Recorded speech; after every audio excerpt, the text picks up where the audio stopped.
सगळ्यांना 302 मध्ये घ्या. यातला एकही आरोपी सुटला नाही पाहिजे. यातला एक जरी आरोपी सुटला तरी हे राज्य आम्ही त्या क्षणाला बंद पाडणार, सोडणार नाही. अण्णा बोलता बोलता म्हणले याच्यावरून हटवा त्याच्यावरून हटवा.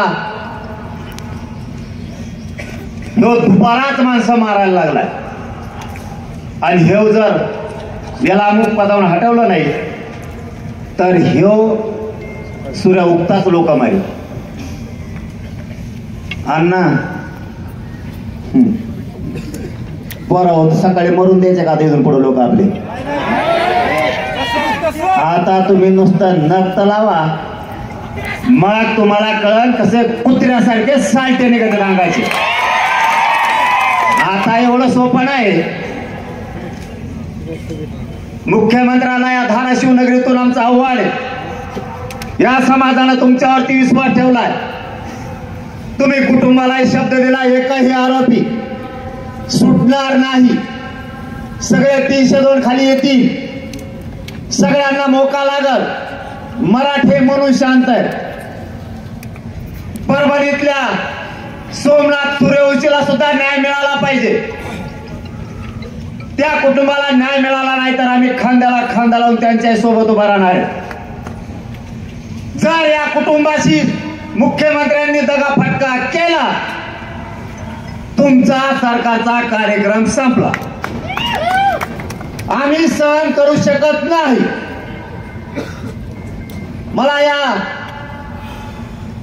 धाराशिव नगरीमध्ये आल्याच्या नंतर आणखीन एक माहिती मिळाली आणि ती विशेष करून तुम्हाला दोघांची सांगतो. आमदार ते सगळे सरकार मधले आमदार जागे व्हा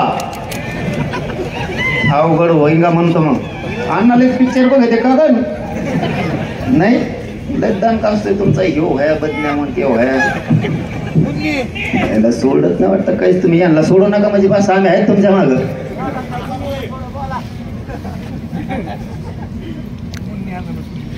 ओम दादा तुम्हालाही सांगतो, कैलास पाटील दादा तुम्हालाही सांगतो आणि राणा दादा तुम्हालाही सांगतो, स्वामी साहेब तुम्हाला ही सांगतो. आणखी कोण राहिलं का आमदार तुम्हाला चौघाला आधी सांगतो. आणि ते संदीप भाई आता हालत नाही रे जात हेच काही नाही लय ओरिजिनल पिल्लो लागलंय ते काम सांगायचंय म्हणून चौघाचं नाव घेतलंय. तुम्हाला वाटलं असं शेज धरलं होय नाही आणि नाव सांगायचं शेज धरल्यावर मग इथंच राहत व्हायची मला एका थोडी बसली का काय का ते जाणण्यासारखं पाहिजे. फक्त कुटुंब व्यासपीठावर बाकी सगळे खाली. ज्याला बोलायचं त्याने वर यायचं बोलायचं पुन्हा खाली जायचं ते एकदम सोपं. जालन्याला काल होता ना काय वर तरी कुठं बसून न्याय देता आला पाहिजे. सगळ्यात मागच्या कडेला जरी राहिला ना माणूस तरी जनतेच्या मनात बसायला लागतं. समाज सोडत नाही. व्यासपीठाची त्याची काय गरज आहे. काल जालन्यात होती चांगली प्रथा. फक्त कुटुंब होतं व्यासपीठावर बाकी कोण सगळे खाली बस दणादण. चांगली प्रथा ती राज्यात पडली पाहिजे. फक्त कुटुंबाने बोलायचं ती प्रथा घेतली पाहिजे सगळ्यांनी. चौघा बांधवांना मी जे नाव आत्ता घेतलं यांना सांगतो तुमच्या धाराशिव मध्ये आणि मुख्यमंत्री साहेब तुम्हालाही सांगतो या 4 जणांसह 5वे म्हणजे मुख्यमंत्री. या धाराशिव नगरीत पोलीस अधिकारी यांच्या 3 वर्षाच्या मुलीवर बलात्कार झालाय. मुख्यमंत्री साहेब तुम्ही जागे आहेत काय. एका पोलीस अधिकाऱ्याच्या 3 वर्षाच्या लेकीवर जर बलात्कार होणार असला तर गृहमंत्री आणि मुख्यमंत्री म्हणून तुमचं थू करतोय आम्ही. अरे गीच विचाराच्या लोकांना तुम्ही पोचता कसे. हे हरामखोर अवलाद जर 3 वर्षाच्या लेकी बाळीवरती बलात्कार करणार असली तर सरकार म्हणून तुमच्या जिंदगीवर थुकतो आम्ही. त्या लेकरानं सहन कसं केलं असेल. त्या बलात्कार करणाऱ्याच्या पोराला त्याच्या आईला आणि बापाला अटक का नाही केलं.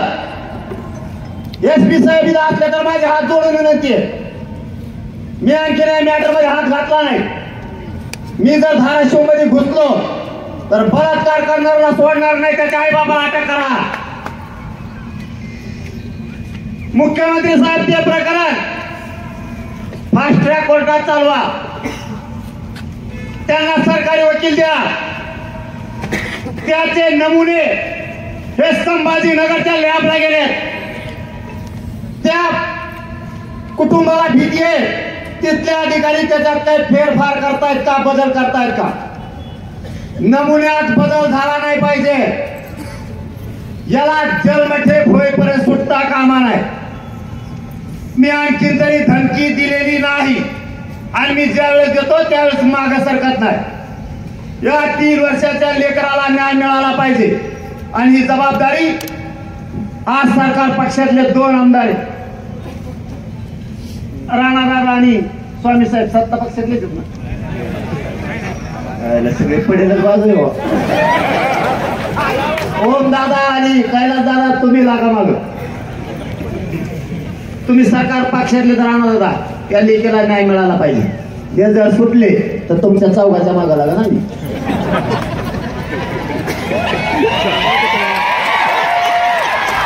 मला माझ्या 3 वर्षाच्या लेकीला न्याय पाहिजे. काय मागत नाही तुम्हाला मी दुसरं.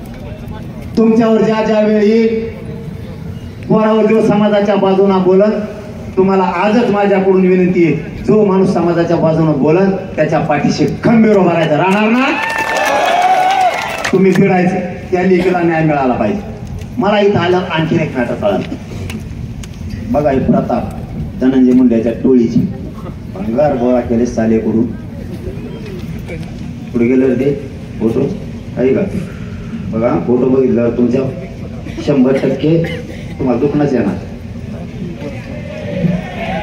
तो फोटो आहे बघा, दिसतोय का? दिसणारच नाही, साडलाय फोटो. बॉडी सडली, ही बॉडी पूर्ण सडली. किडे लागले तिला, किडे. बघा माणुसकीची हत्या कशी केली जाते. अजितदादा आणि देवेंद्र फडणवीस साहेब तुमच्या मंत्रिमंडळात असणाऱ्या नेत्याच्या हरामखोर पैदाशी पैदा ज्या झाल्या ह्या गुंडाच्या, त्यांचे प्रताप आहे. काय वाटलं असतं या बापाला? मी असलं कधी दाखवित नाही. मला त्या 3 वर्षाच्या लेखीच ऐकलं आणि हे बघितलं, याचा खून झालाय आणि आरोपी अटक नाही. सडली ही बॉडी, पूर्ण सडली. नाव काय त्याचं? कृष्णा खोरे. खोरे तुमच्या धाराशिवच मॅटर हे. बघ बघा ही बॉडी. गृहमंत्री आहेत का झोपले?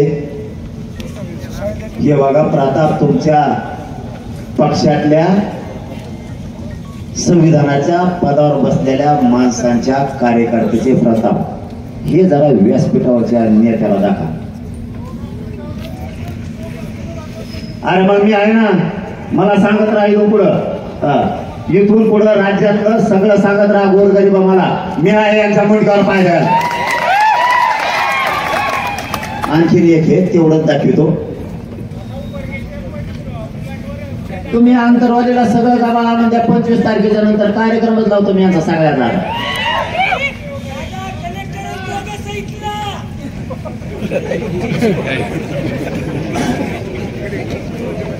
हे केस आहे, हे केस मधलं आहे. केस मध्ये सुद्धा अशीच एक मुलगी मारून टाकली. मुलगी मारून टाकलेली आरोपी दारू पिते बाहेर फरार आहेत. आता हे सुद्धा त्या धण्या मुंड्यांनी पाळलेली पैदासच. हे असे फिरते. न्यायालयाचा नाही का? आता पुढचं सांगतो. 5 मिनिटात संपवतो. या राज्यातल्या लोकांनी आता जागा होणं गरजेचं आहे. मी कोणाला काही बोललो नाही. या धण्या मुंड्याचं मी कधी नाव घेतलं नाही. जो लोकांच्या पोरी छेडायचं सांगतो, आया बहिणीची इज्जत घेतो, जो खुना करायचं सांगतो, असल्यांचं तोंडावर आम्ही नाव सुद्धा घेत नाही. पण ज्या दिवशी धनंजय देशमुखांना त्यांनी पोलीस स्टेशन मधून जाऊन धमकी दिली. त्या दिवसापासून मी धनंजय मुंडेच्या मागा लागलो आणि एकदा मी मागा लागलो तर पाणी पाजल्याशिवाय सोडित नाही. आपला रूलच तसा आहे. मी 25 तारखेपर्यंत आता शांत आहे. मी 25 तारखेपर्यंत काय बोलणार, कारण माझ्या लेकराच्या तोंडाला तोंडाला आलेला आरक्षणाचा घासे 25 तारखेपासून आमरून उपोषण. एकदा उपोषण झालं ना आरक्षण मिळालं याच परळीपासून मुंबईपर्यंत सगळं काढतो. कुंकुडून कसा सुटतो आणि कसा का होतो ते मी बघणार आहे. कारण त्याला मी सांगितलं तू माझ्या नादाला लागू नको. आता लागला यांनी टोळ्या पाळल्या. ह्या जमिनी हडपायला लागले, घर हडपायला लागले.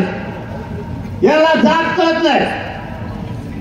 त्या पिठी नायगावला धनगराचं पोरग तळ्यात मारून टाकलं. बांगाली पिंपळा सुद्धा महारवरचं पोरगा मारून टाकला. यांनी फक्त लोक मारायचं ठरवलं. याला जातीशी घेणं देणं नाही. कोणत्या ओबीसीची भूक लागली तुम्हाला? ओबीसी करून तुम्ही किती दिवस लोकांचे मुर्दे पाडणार आहेत? मी या मराठ्यांना जाहीरपणाने सांगतो, शांत राहा. पण आता या पुढे थट बना. कोणावरती हल्ला करायची गरज नाही, पण प्रत्युत्तर दिल्याशिवाय आता शांत बसायचं नाही. कुटुंब जगावं लागणार आहे. स्वतःच्या कुटुंबाचं तुम्हाला रक्षण करावं लागणार आहे. तुमच्या गल्लीचं रक्षण तुम्हाला करावं लागणार आहे. तुमच्या गावचं रक्षण तुम्हाला करावं लागणार आहे. तुमचा समाज तुम्हाला जिवंत ठेवावा लागणार आहे. गाफील राहू नका. एकमेकाला साथ द्यायचं शिका. कुठलंही संकट आलं त्याला यापुढे सामोरं जायचंय. आपण अगोदर वाट जायचं नाही, पण जर यापुढे वाटा गेले उत्तर जशाला तसाच द्यायचं, माग हटायचं नाही. मुर्दे पडतील, आपल्या लेकीवाळी संपत्ती. किती दिवस आपण मुक्यावर बसणार आहे? यांना जर थांबायचं नसाल तर आपला नाविलाज हे फक्त मुठभर आहे. यांचे माझ मस्ती उतरायला वेळ लागणार नाही. फक्त आमचा संयम आणखीन आम्ही सोडलेला नाही. संतोष भैयाला जर न्याय मिळाला नाही आणि इथून पुढे जर असले काही प्रकार झाले तर पुढच्या काळात सावध राहा. आणि देशमुख कुटुंबालाही सांगतो, त्या वैभवीताईला सांगतो आणि त्यांच्या धनंजय देशमुखांनाही सांगतो, तुमचं दुःख जाणार नाहीये याची जाण आम्हाला आहे. तुम्हाला कोणी किती दुःख विसरा म्हणलं, तुम्ही या संकटातून बाहेर नाही पडू शकत. पण संतोष भैयाला न्याय देण्यासाठी तुम्हाला आता धीर धरावा लागणार आहे आणि थट व्हावंच लागणार आहे. तुमच्याकडे बघून हा समाज लढतोय. तुम्हाला संकटाचा सामना करावा लागणार आहे. आणि मराठ्यांनाही सांगतो, परिस्थिती ही मराठ्यांना कायमच विरोध करत आली. आपल्या हातून चालणार नाहीये. सगळ्या मराठ्यांनी एक जीव राहा. माग जर हटलोत तर आपल्या लेकराला काही समाजाचे तुकडे पडण्याची शक्यता आहे. माझा विचार मी नाही करत. मी कोणाच्या थमक्याला आणि फिटक्याला उडून लावतो. मी नाही मोजत त्यांना आणि कधी मोजणारही नाही. मी मनाला भेट नाही. तुम्हाला मना म्हणून सांगत नाही, पण लढायचं शिका. काळ धावणार आहे. या काळाला संपवायचं असाल तर तुम्हाला बेफिकर राहून चालणार नाही. याला नीट करायचे सगळ्या वस्तू मराठ्यांकडे आहे. बेसावध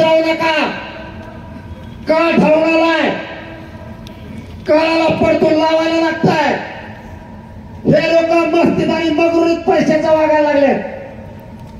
यांना ठाव ठिकाणं राहिला नाही. मस्तीचे त्यांची सगळी जात संपायला लागले. या जातीची जिल्ह्यात त्या पत होती. यांच्या हाताने यांच्या माधुर्यपणामुळे यांनी यांची पत कमी करून घेतली. आपला नाविलाज आहे. असा जर काळ राहिला तर या काळाशी संघर्ष करून आपल्याला परतावं लागणार आहे. या काळाला मी तर भेट नाही. या समाजाच्या पायावरती आपण या अगोदर जीव अर्पण केलाय. भेटो कोणाला आणि झाडाच्या मुंडे भेट नसतो मनोज जरांगे. तुझे लोक शांत कर. जर या पुढे मराठ्यांना त्रास झाला, गोरगरीब दलित मुस्लिमांना ओबीसीला जर त्रास झाला तर सामना 25 जानेवारीच्या नंतर होणार आहे. कायद्याला होईल